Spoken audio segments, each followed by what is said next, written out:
I'm going to run this back. I'm going to say it again. Parents and caregivers of children with higher needs could not work regular jobs, and here's why. And when I talk about regular jobs, I'm talking about a standard 9 to 5. So in Mecklenburg County, our children, our high school students are taking standardized testing this week. They've been testing since Wednesday of last week, and the testing ends Wednesday of this week. So that's 7 days. Or 5 days if you talk about weekdays. Which means our children that are on the spectrum or have higher needs or that are not testing are essentially dependent on that test schedule.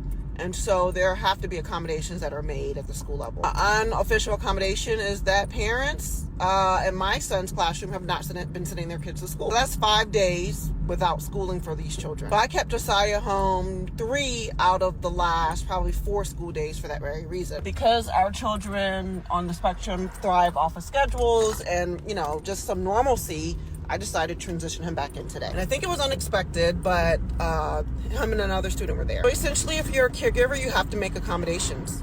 So that basically means if you are a parent that has a child that's on the spectrum or has special needs, and there's a week like this, there could be 5 days where they're not in school. So what does that mean if you work a 9 to 5 standard job?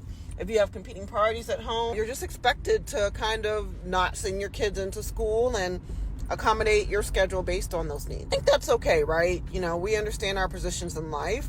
However, there's some people that just can't do that. So caregivers often find themselves in the precarious position of either being self-employed, trying to find some non-standard, maybe gig work, on-demand work, or just being full-time caregivers. And the parents that get it, right? Sometimes it just doesn't make sense to try to squeeze in a standard 9 to 5 job when your schedule in life just doesn't accommodate that. So yes, that's the reality of it.